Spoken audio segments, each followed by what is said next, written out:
Okay, I want to welcome back our returning viewers and thank all the new ones for checking in.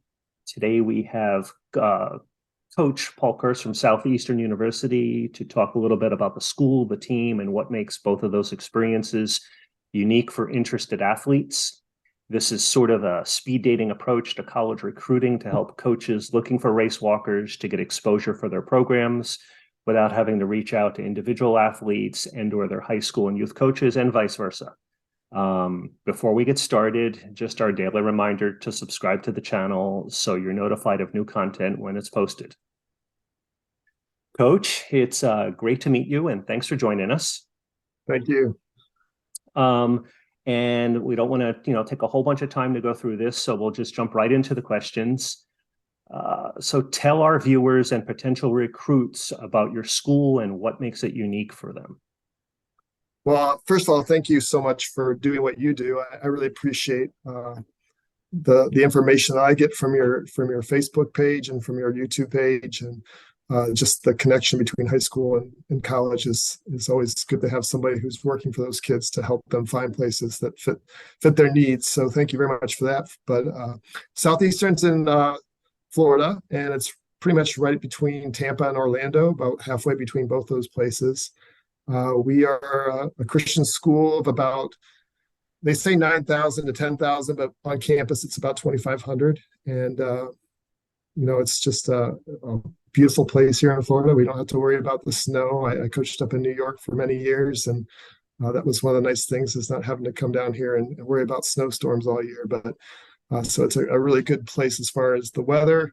It does take some getting used to for distance running, that sort of thing, to kind of get adjusted to the different types of humid and hot weather that we have. But I've gotten used to it pretty well now, and I don't say I love it here in Florida, but I definitely don't want to go back to New York where there's snow.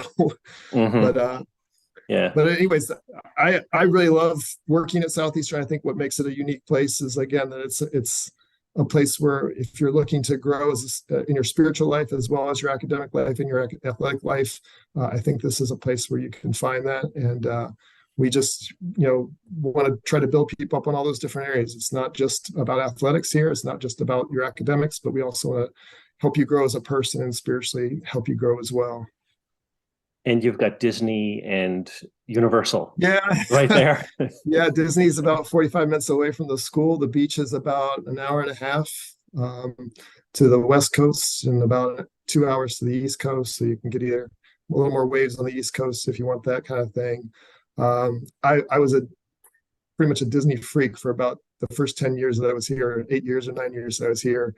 We would go like every weekend. It was my kind of my escape from reality. Mm-hmm. Just to get away from coaching and stuff like that. I would go on the weekends after we get home from meets, and it is a nice place to be able to go for sure, but expensive these days. Oh yeah. So give us a short history of your coaching background and then how you integrate that into growing students into well-rounded athletes. So I really got into coaching kind of a weird way. I wasn't a really strong runner in high school. I was about an 1830 5K PR, most of the time probably running in the 19s. And I just really enjoyed being a part of the sport in cross country and in track, having teammates and stuff to hang out with, and gives me something to do after school every day. I really appreciated my coaches. I remember how influential they were in my life. And I ended up going to a big school in Ohio. Say which one it is, but it's a big school. And it really was not a good experience for me. I was lost in the numbers, and I didn't run there. I was just there to go to school basically. And I really missed it after 2 years of being away from running. I really missed that.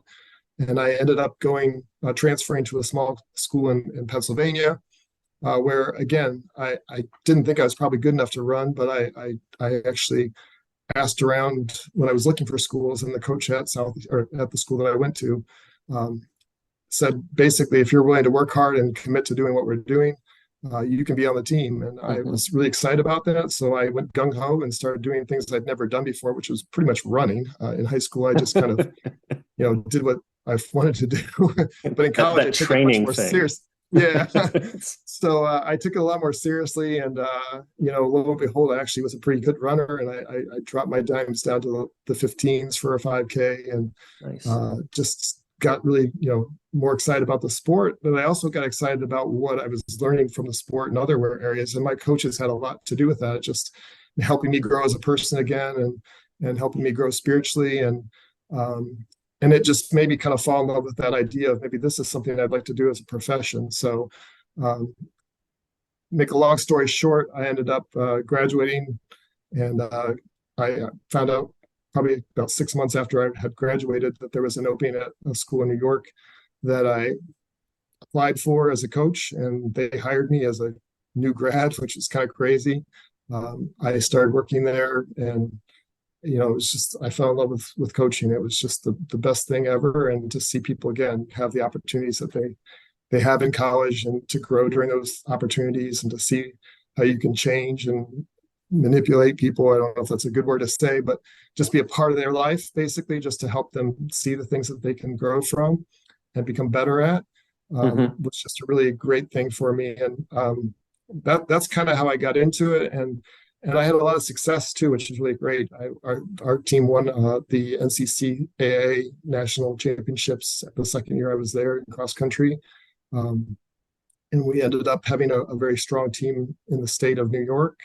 And I actually went back to school and got a nursing degree after that, and was working part-time as a coach and full-time as a nurse. And eventually I had to make a decision with which job I could do because it was taking up too much time for my family and things. So I left coaching for a couple of years, and at that point, really realized that is something I love to do, and that's something I want to be able to do full time. So I started looking around for a full time position, and that's how I ended up at Southeastern. And it's just been even better there because I am a full time coach. I don't have to do it teaching even, which is just amazing. I just be with my kids and help them grow and help them hopefully become better people and runners and walkers, now that we have some walkers at our school. So it's just been really a great experience. And I'm really thankful to the Lord that he's allowed me to have the path that I've had to kind of show me why I do what I do and why it's important to me. Yeah, that and no more winters. That no more winters is good. Yeah, I do miss the fall. I'll be honest, like the colors and the change and stuff like that. But the snow, I don't really miss anymore. It's really nice to not have to shovel my driveway. Cross country is hard when it's warm. And for those who don't know, the Division III schools up in New York, that some of those programs are like Division I programs. I mean, especially with Cortland back when Jack Daniels was coaching.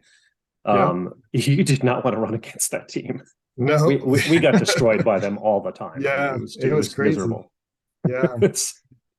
To kind of go back into the question too about how I integrate, my student athletes and how to help them grow. But I really feel like my past has helped me as a coach to look for things like that in students, to see, what things are they wanting to grow in, and to realize that not everybody who's going to come run for me is going to be a superstar, and maybe we're not a superstar in high school like I was, and they have untapped talent that you can get out of them. And so I really look for that when I'm recruiting, and I'm looking for kids who love, we're going probably into another question here, but I just think that's really important, to look at the whole person, to see what areas they want to grow in their life, and to see that I kind of have gone through those things myself helps me really, I think, pull those kind of things out of them.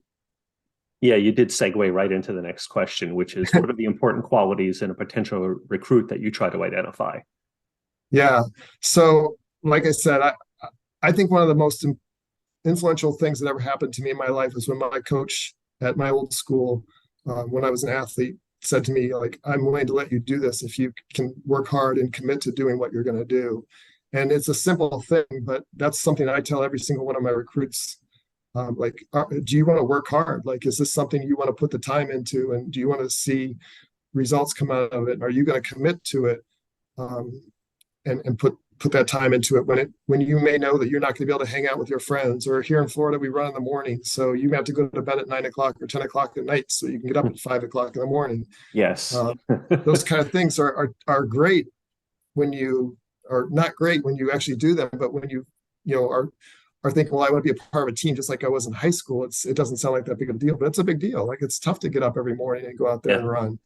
So those are one of the big things I really just like to make sure that they're committed to what they're doing, and that they realize that you're going to have to work hard, and it's not easy. It's not just hanging out with your friends. Sometimes it's rough, but the rewards that you get from being a part of a team is, I think, huge. Like I look back on my past times when I was an athlete and the team that I had, and I remember those things more than I remember any time that I ever ran. The times that we were hanging out in the buses, driving to meets, and the goofy things that we did after practice and that kind of stuff is what made my college experience so great. And I tell that to my kids too. Like, you're going to have an instantaneous family when you come to Southeastern. These are going to be your best friends, and you're going to be people that are in your wedding when you get married someday. But to have that, you've got to put the other part in there too. And the other thing I think I really look for is just someone who's hungry, someone who I feel like is maybe, again, not necessarily the best runner, but wants to be better and wants to see themselves improve, not just again in athletics, but in everything. They want to be a better student. They want to be a better person, and that they're excited about what they can do to make themselves better. And probably the last thing is just someone who's coachable. Like, I think have learned that more as I've gotten older as a coach, that I can't just recruit kids because they're fast. I've got to find out if this kid is going to be some kid that works with me, because I'm a different type of person. I'm not the same guy that was their coach in high school. Yeah. And the fit is important, and it's got to be, in both directions. Definitely. Yeah. And that doesn't always work.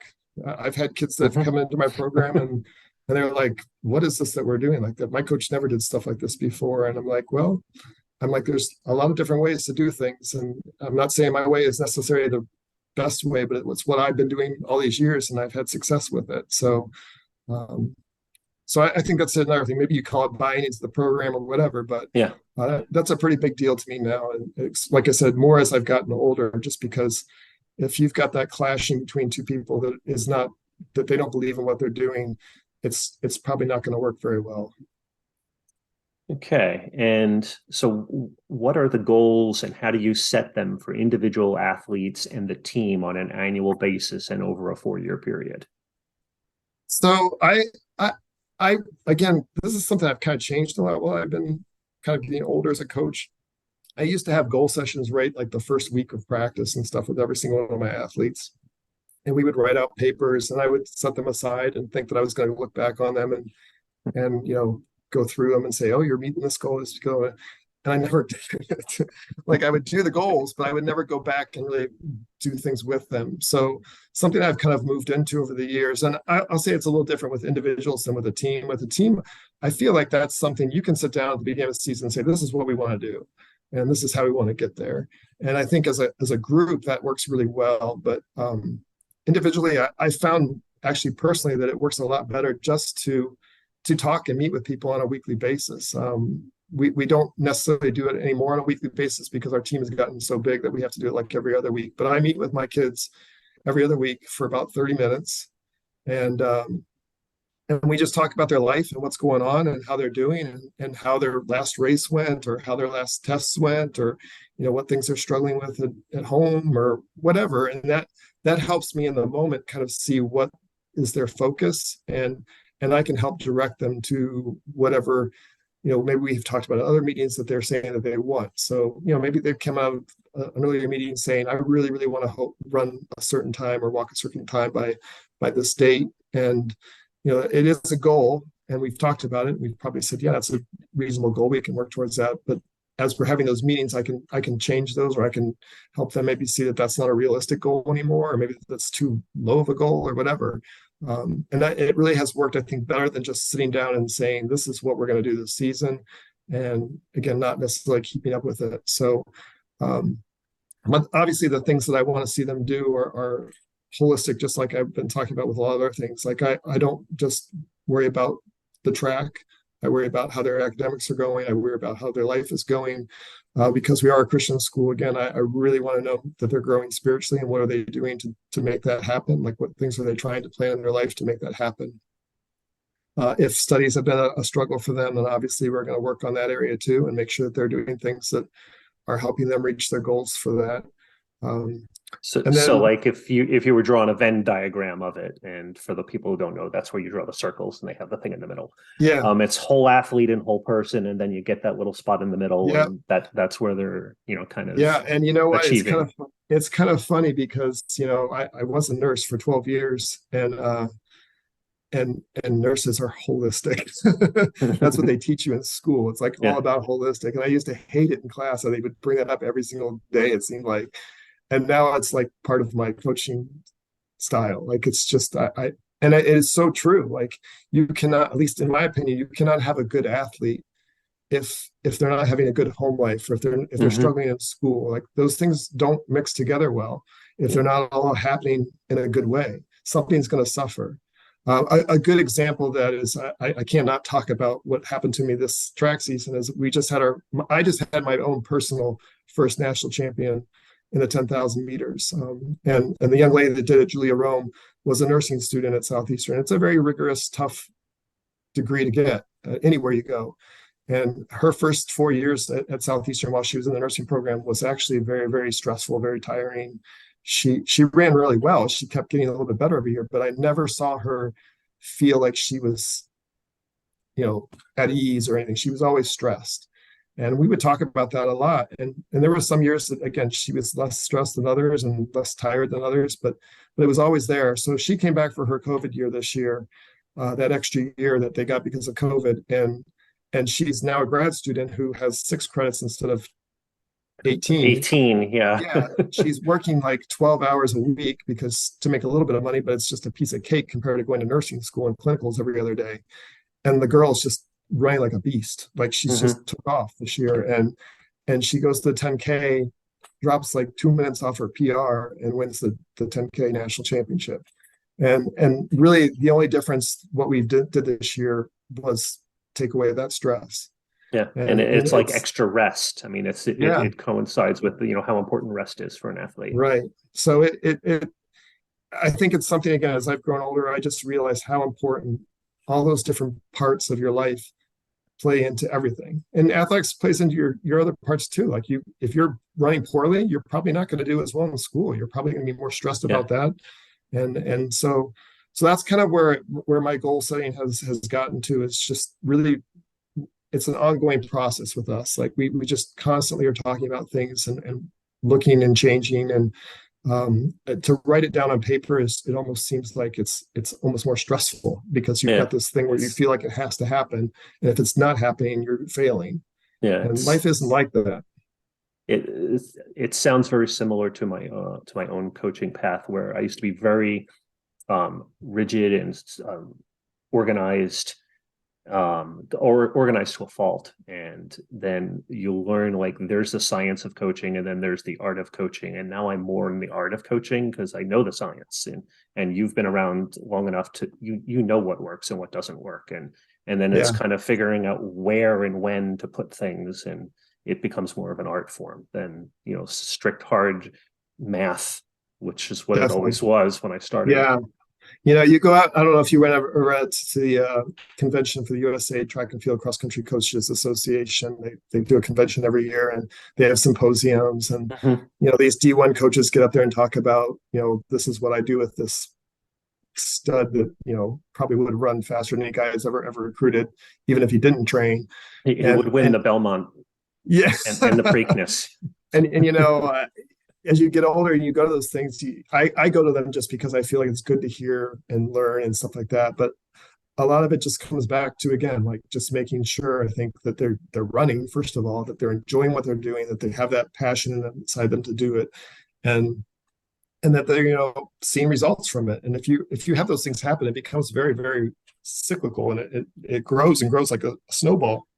And I think life just goes better, and everything seems to kind of fall in place. And So that's one of the big things, that I think with recruiting again, that I just want that my kids to know when they're coming to our program is you are definitely more than just a runner. I definitely want kids to come here knowing that I care about them much more as a person. And I also love to win. Like when Julia won that 10K, it was the most exciting day of my life, probably, other than maybe when my kids were born. But it's also great to see these kids go off on their own and have families, and to know that I have a part of that is pretty awesome.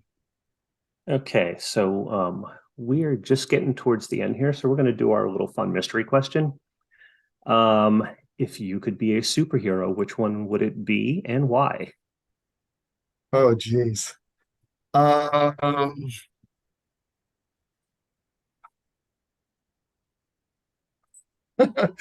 space here. There's no wrong answer here. Yeah, I know. I'll say the Lone Ranger. The Lone Ranger. Okay. Do you know who the Lone Ranger is? Oh, yes, I grew up watching the Lone Ranger. Probably because I feel like, again, he was this guy that was, just a normal dude and didn't really have any superpowers, really. He just kind of realized that the world needed a good person to help out. And he went out there and started saving people when they're, needed help. And I think also that he also realized he didn't do it by himself. He had to have Tonto, his sidekick. And, that's another thing is I feel like along my coaching path, I've had a lot of good people work with me, and I work with a lot of good people. I'm blessed to be working with Coach Dotson in the track program here, and come into a great thing that we've built in just a short amount of time. And I just think that's probably where I would say it's Lone Ranger. Okay, that was unexpected. I was thinking capes, and you got the mask. He does have the mask, but I wasn't expecting him to ride in on a horse. Well, my that's probably my dad. My dad used to, when we were little kids, we used to have the Lone Ranger like Barbie dolls and horses and stuff. Nice. And, so I used to play with that stuff all the time when I was a kid. I mean, honestly, I really think I'm a lot like the Lone Ranger. So. Okay. Well, Coach, I appreciate your time and getting to spend some time learning about your program and you and what you're looking for, down at Southeastern. Tell Coach Dodson I said hello, and I hope you have a great evening.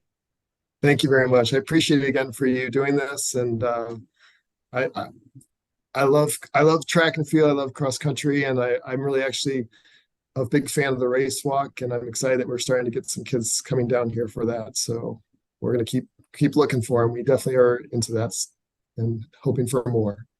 All right. Great. And you have a great evening, sir. Thank you very much. Okay. Bye. Bye.